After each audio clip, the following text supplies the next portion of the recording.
Good morning students, how are you? You are welcome in science class. Last video में हमने types of chemical reaction से start किया था, जिसमें हमने combination reactions and decomposition reaction complete कर लिया था। और डीकम्पोजिशन रिएक्शन में भी हमने 3 टाइप्स इसके पढ़े थे।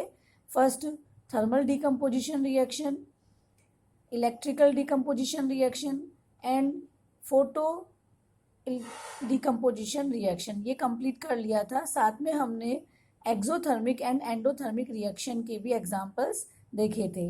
आज हम displacement reaction and double displacement reaction पढ़ेंगे।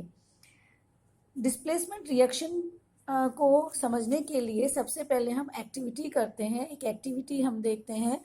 इस एक्टिविटी में हमने 3 नेल्स ली है और आयरन नेल्स ली है, और इन आयरन नेल्स को हमने सैंड पेपर से रब करके क्लीन कर लिया है।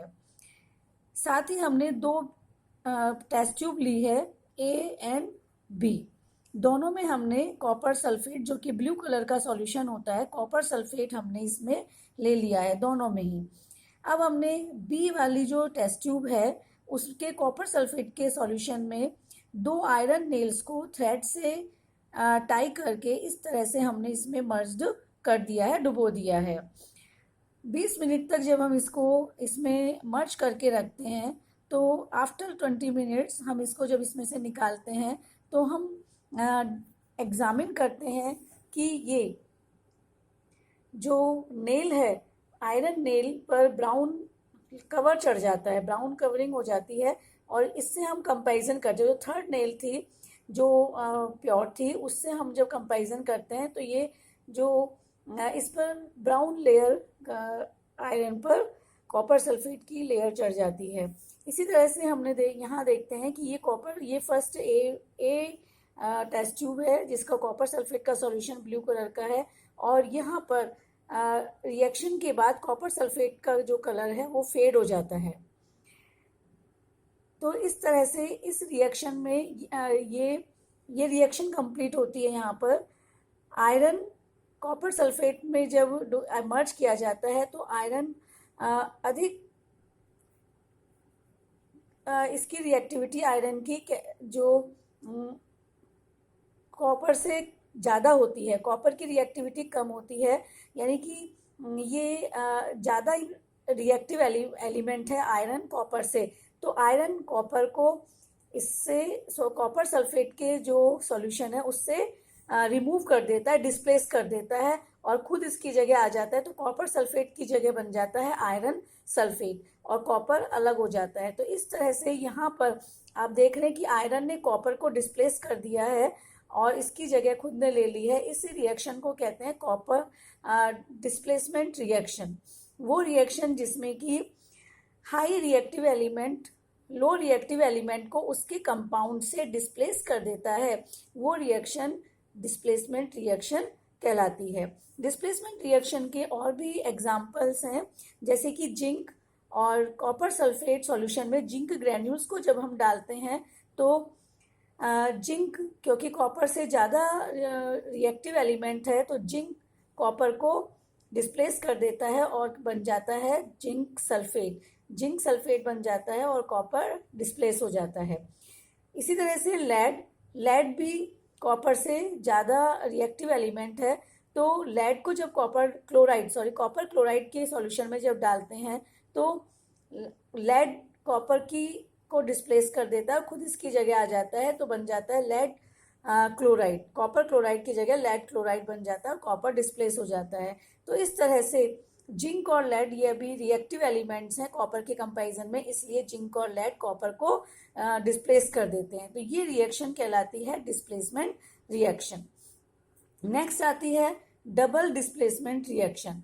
डबल डिस्प्लेसमेंट रिएक्शन को स्टडी करने के लिए हमने एक एक्टिविटी की है।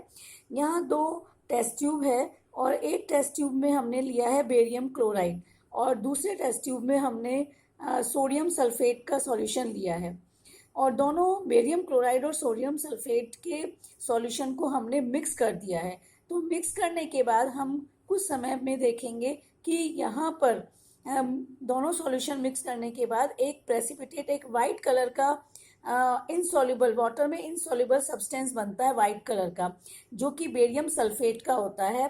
तो इस तरह से यहाँ पर प्रेसिपिटेट बन रहा है, तो इस रिएक्शन को प्रेसिपिटेशन रिएक्शन भी कहते हैं। और ये रिएक्शन होती है, ये सोडियम सल्फेट हमने लिया था, एक्वस सॉल्यूशन है, एक्वस सॉल्यूशन यानी वाटर में इसका सॉल्यूशन है, और बेरियम क्लोराइड का सॉल्यूशन है। जब दोनों को मिक्स करते हैं तो सोडियम बेरियम की जगह ले लेता है और बेरियम सोडियम की जगह आ जाता है, यानी कि सोडियम सल्फेट की जगह तो बन जाता है बेरियम सल्फेट बन जाता है, और बेरियम क्लोराइड की जगह बन जाता है सोडियम क्लोराइड। तो ये इस तरह से सोडियम क्लोराइड बनता है। तो यहाँ पर बेरियम सल्फेट Ba+2 और SO4-2, तो दो अपोजिट आयंस में अट्रैक्शन होता है और ये एक नया कंपाउंड बना लेते हैं। इसी तरह से Na+ और Cl- में मिलकर एक नया कंपाउंड बना लेते हैं।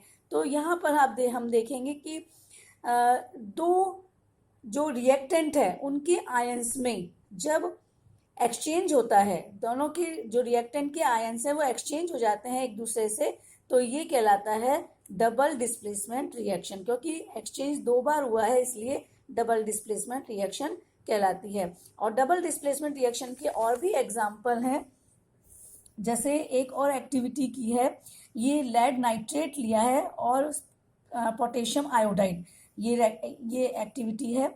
लेड नाइट्रेट और पोटेशियम आयोडाइड सॉल्यूशन को जब हम मिक्स करते हैं तो लेड पोटेशियम की जगह ले लेता है और पोटेशियम लेड की जगह ले लेता है। तो लेड नाइट्रेट की जगह बनता है पोटेशियम नाइट्रेट, यहाँ पर पोटेशियम नाइट्रेट बनता है, और पोटेशियम आयोडाइड की जगह बनता है लेड आयोडाइड, और ये लेड आयोडाइड का एक प्रेसिपिटेशन बनता है। तो इस तरह से यहाँ पर दो जो रिएक्टेंट हैं उनके आयंस में एक्सचेंज होता है, इसलिए ये रिएक्शन भी डबल डिस्प्लेसमेंट रिएक्शन का एग्जाम्पल है। तो इस तरह से ये डबल डिस्प्लेसमेंट रिएक्शन, जब रिएक्टेंट के आयंस के बीच एक्सचेंज होता है तो उसे हम कहते हैं double displacement reaction. Next video में हम ऑक्सीडेशन रिडक्शन कंप्लीट करेंगे, साथ में कोरोजन एंड रेंसिडिटी कंप्लीट करेंगे। Thank you.